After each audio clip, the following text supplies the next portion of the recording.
Coach, with the threat that DeAndre Hunter has been off the bench, I mean, how much does that allow for Trey to find space to be able to hit game-winning shots like he did tonight? Yeah, those two guys really trusted each other. Trey and Trey to find it. So Trey's catch and shoot threes are something that we've really tried to emphasize and he's really worked on. So for it to be that shot tonight was affirming in that regard. But yeah, Trey obviously had a terrific game, and Dre gives us, it's not just the production, it's his presence that guys really feel. And like you said, they trusted each other, and that's a big deal. Coach, wanted to ask you about Beat's contribution. We saw some minutes from him tonight. What did you see out of him? He has the ability to get into the paint and create an advantage, especially in transition, and then can make plays with his size. So thought when Jalen got in foul trouble too, we had some lineups out there that hadn't played together as much, and I thought those guys were connected, and that's one of the things that he just does is he's connective. He's a connector. Coach, 7 players in double figures. What does that say about the balance of this team? Yeah, I think it goes back to the trust. The guys are really moving the ball when someone's open, regardless of what might happen. And they're also able to find each other in spots where they know. Trey finding Bogey, he slips out in some situations, and finding Dre when in transition with a walk-up three. So it's reflective of a level of unselfishness that's really good. Coach, we talk about, there's a lot of talk about Dyson's defense right now and how it's kind of been contagious for his teammates. Two-part question. Just what you saw out of Dyson tonight. He had some big plays defensively down the stretch. And then also Dre's toughness. Yeah. I thought that he was tough tonight. The team kind of rallied around him when he did back down from LeBron. Just how contagious his toughness was for the team too. Yeah, they obviously defend different ways. I think one of the biggest things is we don't usually have Dre guarding the ball. But Dyson's ability to defend the ball and then defend whether it's LeBron or and DeAndre, same thing. The versatility that they have defensively is really important. And I think you're right when you see those guys working like that, and you're out there, you want to do your part. You can feel it. And that makes other guys pick up their level, whether that's blocking out and getting a rebound or rotating, contesting a shot. All those little things that both those guys do. Because they're really consistent with whether it's off the ball, on the ball. They bring that every night. Coach bench was 65-17 tonight. It seems like every night the bench is really starting to get it done. Yeah, I think it's a number of guys. Obviously you see Logan and Hunt with their scoring. Onyeka and Clint. When O's come in, they give each other a lift. I think the thing that I like most about those guys is also a credit to the guys that are starting. It's like when you watch the wrestling and someone comes in, someone comes out, the tag team. I think that mentality is really good. And having Jalen is stabilizing too. At the end of the quarters, things when he can handle the ball. Coach, something we talked about DeAndre and Dyson. We often talk about Dyson's defense, but I thought tonight, especially late, he hit the big three in the corner.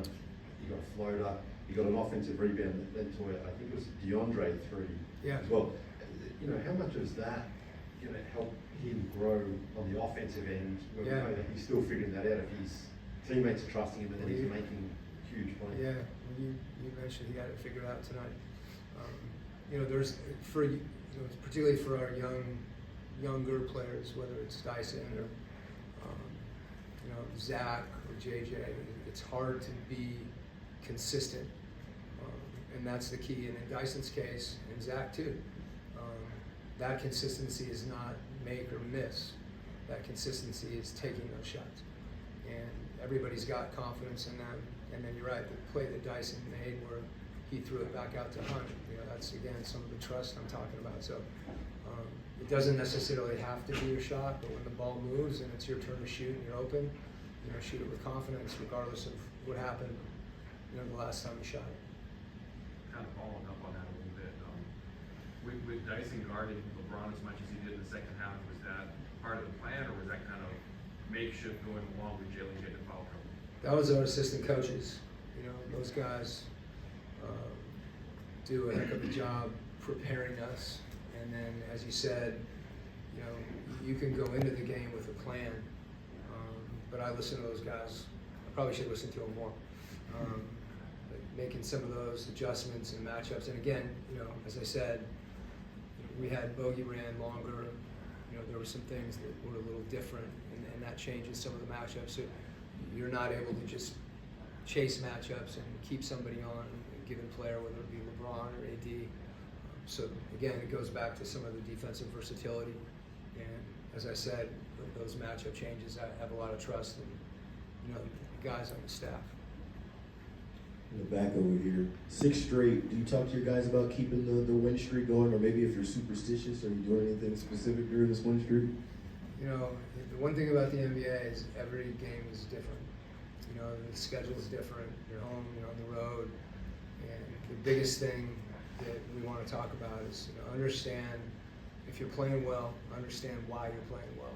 And if you're not, understand that too, and get back to doing the things that that are winning habits.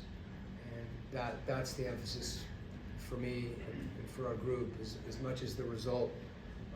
Sometimes you can't control the result. I'm glad it turned out the way it did tonight. But that's what happens during the course of the game too. It sounds simplistic, but you win a quarter, you lose a quarter. There's a run. They made a big run third quarter. Some of those things you have to collect yourself, and then again, not get down and get back to doing the things that you need to do to play well. And usually, if you play well, at least you got a chance. Following up on that a little bit, though, do you feel like after some of the frustration of the last couple of years, the inconsistency, struggling to kind of get things rolling, that maybe you turn the corner a little bit? It's only 6 games, but still with the NBA Cup success and Sure, what's I going appreciate. on. Yeah, I appreciate the question. I don't think anybody's thinking about if we're going to go back a couple years. Let's go back 10 or 20. Could get Dominique out there. He probably could still play. I don't think that's a mentality that is a mentality that is productive for us. Where we're not playing to prove anything over the course of anything. Our focus is on right now, and tomorrow our focus, tomorrow too, but tomorrow and Sunday, is the next game. Get ready for Denver. So, I am proud of the way we're playing, but not relative to, any other team or any past. These guys are their own team. For them to continue to build an identity, that they can feel and replicate, I think is the main thing. Thanks, Coach. Okay.